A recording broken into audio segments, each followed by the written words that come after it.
Hello viewers, how are you.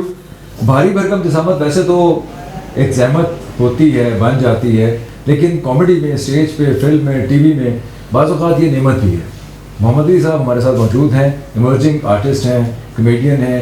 मैंने पहली बार जब मैंने देखा तो मैं हैरान था कि ये इतनी जल्दी से क्विकली कैसे उठ बैठ लेते हैं, लेकिन जब मैंने काम देखा तो मुझे अंदाज़ा हुआ कि सिर्फ उठते बैठते नहीं है, बहुत तेज़ी में वो गाड़ी के टायर उठा के भाग भी जाते हैं। सखावत आज ऑफिशियल पे आप वो वीडियो मेरे ख्याल देख सकते हैं, उन्होंने अपलोड करेंगे वो, जिसमें ये गाड़ी के टायर, हसन मुराद साहब की गाड़ी के टायर उठा के भागे चले आ रहे हैं। बहुत ही शानदार। लेकिन इन्हें जो मज़ाक, जो जुगत, जो फ़िक्रे कसे गए इनके ऊपर, उसके बाद इनके जो रिएक्शन थे वो बड़े मुतासिर थे। बहुत ही सॉलिड, पक्का इनका चेहरा, शानदार एक्सप्रेशन है, आवाज़ का जो खरज है, जो गरमज है वो बहुत ज़बरदस्त है। लेकिन मैं हैरान हूँ कि इतनी जल्दी ये कैसे ये सारा कुछ मैनेज कर रहे हैं, क्योंकि बुनियादी तौर पे एक बिजनेसमैन रहे हैं। मेरा ख्याल है दुनिया के मुख्तलिफ मुल्कों में आपका बिजनेस फैला हुआ था, आप जाते थे। कैसे, आप थोड़ी सी कहानी सुनाएंगे, कैसे शुरू किया कॉमेडी को? रिशाद साहब, ये अल्लाह का बड़ा ख़ास करम है और मेरे माँ बाप की दुआएं कि जो आज मैं इधर आपके सामने बैठा हूँ, तो और उसमें सबसे बड़ा जो किरदार है वो मेरे उस्ताद जी का, उस्ताद सखावत नाज साहब का। और बस ये अल्लाह ताला की करम नवाजी थी कि जो मैं इस लाइन में आ गया। नहीं तो मेरे बड़ों ने बड़ी कोशिश की थी कि मैं उनकी जो मजहबी रुख इख्तियार करें ज़िंदगी में, उसमें था, तो वो भी अपनी जगह पे बिल्कुल ठीक थे। लेकिन जो इंसान का नसीब होता है, मुकद्दर में जो होता है, बनना तो उसमें वही होता है। और बाकी ये है कि ख्वाहिश तो बचपन से थी मेरी। मैं भी आपको बताता रहूँ कि बहुत ही मजहबी घराने से इनका ताल्लुक़ है। वाले साहब ने बहुत सख्तियाँ भी की।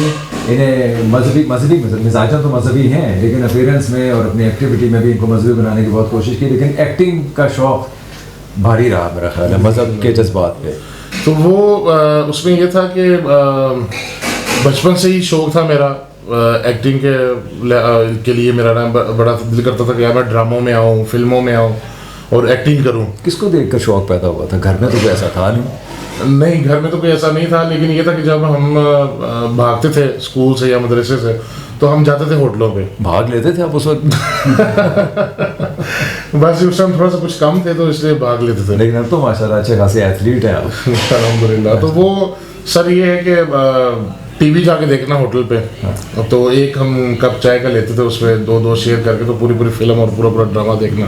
अच्छा। हमने घर वालों से छुप के? जी, घर वालों से छुप के। मार भी बड़ी खाई है उसमें तो, लेकिन जब पकड़े जाते थे। लेकिन वो ये था कि एक होटल से पकड़े गया, दूसरा कोई ढूंढ लिया, तीसरा कोई, अड्डे इस तरह बनाए होते थे हमने। तो सर बस वहाँ से देखा। फिर पुरानी फिल्में थी, उसमें मुनव्वर शरीफ साहब थे और रंगीला साहब थे, अल्लाह ताला करीके रहमत करे उनको। फिर मौजूदा जो हमारे स्टार्स हैं उसके अंदर हमने जिस तरह के मेरे उस्ताद सखावत नाज साहब हैं, इनको तो मैं बहुत ज़्यादा फॉलो करता था। बड़ा मुझे ये पसंद थे इनका अंदाज़। उसके बाद फिर बड़े जितने भी हैं हमारे टीवी के जो अदाकार हैं, फिल्मों के अदाकार हैं, उनको देख के मेरा ये शौक़ बना। किस टाइप की कॉमेडी करना चाहते हैं? अभी तो सर ज़ाहिर है हर तरह की कॉमेडी करते हैं आप, लेकिन जॉनरा क्या चाह रहे हैं इस टाइप का? इसमें देखिए, ये तो है कि जो मेरे तबीयत को और मेरी जिसामत को सूट करता हो, उस हवाले से मैं वो हर काम करना चाहूँगा सर कॉमेडी के अंदर। तो कैरेक्टर जो है वो जिस तरह का भी मिलेगा। ऐसी कॉमेडी नहीं करना चाहते जिसमें बहुत ज़्यादा खा रहे हो। हमारे हसन मुराद साहब हैं, उनको वो देखते ही वो चैनल हैं जिनके ऊपर लोग बहुत ज़्यादा खा रहे होते हैं। तो आपको ऐसा नहीं करना है। मैंने मुझे ये भी पता है कि आप मेरा ख्याल है 16 नान खा के मुकाबला जेलम में जीत भी चुके हैं, पूरी रान भी खा चुके हैं। वो मदरसे टाइम में, स्कूल टाइम में हमने ये बड़ा किया है। तो ये है कि अगर खाने की भी कॉमेडी करेंगे, लेकिन उसमें शर्त ये कि वो किसी के पल्ले से हो। तो वो अपने पल्ले से हो तो फिर ये बारे में नहीं। ये मजहबी रुझान की वजह से है या आर्टिस्टिक रुझान की वजह से? नहीं, आर्टिस्टिक एक अपना समझ लेके। क्योंकि हमारे यहाँ वैसे अज़राए मज़ाक में कह रहा हूँ कि मौलवी हज़रात के बारे में मशहूर है ना कि वो किसी के लंगर शंगर खाने में ज़्यादा नहीं, ये ऐसी बातें बनी हुई हैं। तो बहरहाल ये है कि जिस तरह का काम मिलेगा उसको करने की कोशिश करेंगे। अभी तो सीख रहे हैं और मैं तो यही समझता हूँ कि हम सारी ज़िंदगी सीखते रहेंगे। जो बड़े हैं, जिस तरह आपने हसन मुराद साहब का नाम लिया है, और उसके बाद फिर मैं कहूँगा सखावत नाज साहब हैं और अमानुल्लाह साहब, इतने बड़े वो लेजेंड गुजरे हैं।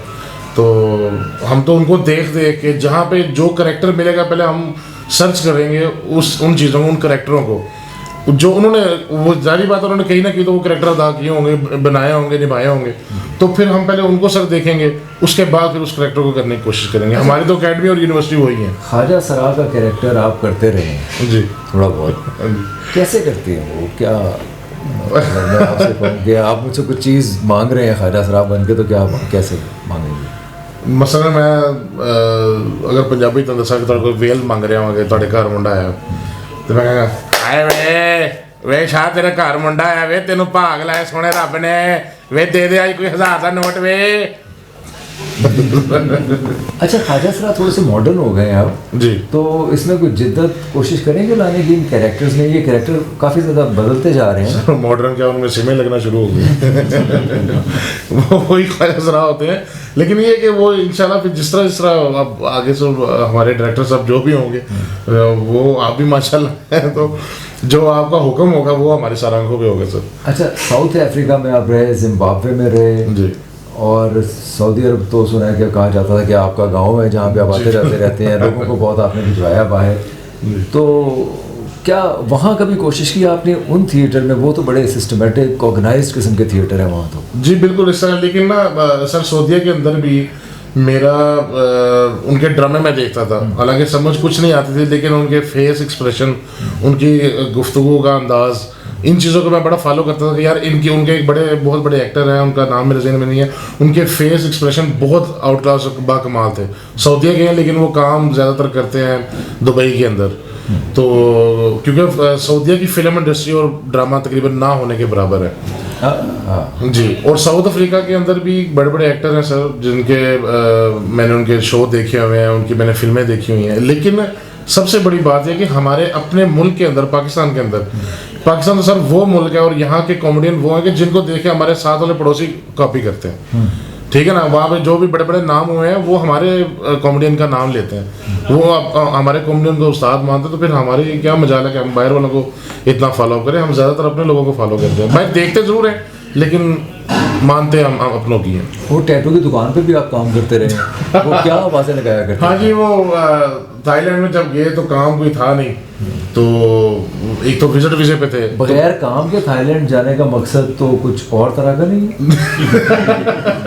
नहीं सर, वो बहुत काम मिल जाता है। नहीं, वो असल में ना यहाँ पे स्विट्जरलैंड की एम्बेसी नहीं है, तो वो एम्बेसी थी थाईलैंड में। अच्छा, तो वो फिर वहाँ पे कुछ देर स्टे किया हो, लेकिन वो स्टे लंबा हो गया, तो 6 महीने का हम वहाँ पे रुके, तो फिर वो पैसे होते नहीं थे पास, तो वो फिर होटल का रेंट निकालने के लिए, खाने पीने के लिए जो पैसे थे वो हम फिर चोरी छुपे सब दिहाड़ियों पे जाके काम करते। वो श्रीलंका में एक दोस्त है, उनकी दुकान थी टैटूज़ की, तो वो एक कार्ड पकड़ा देते थे मेन्यू तक, तो बाहर खड़े होकर हमने आवाज़ें लगानी टैटू टैटू टैटू, तो वो आगे गोरे मैंने कह रहे थे कभी आप बनाए मेरा तो कोई होता नहीं था। तो कभी किसी ने ये नहीं समझा कि शायद आप रेसलर हैं, कोई इस तरह, कोई वहाँ पे रेसलर?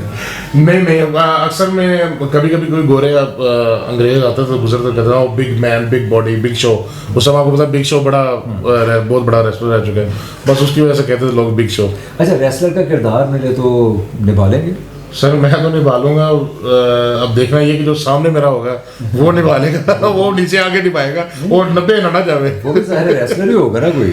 जी बिल्कुल इस तरह ही सर, फिर वैसे ही निभे जावांगे कोई एक कदा तो निभे जाएगा कोई ना कोई।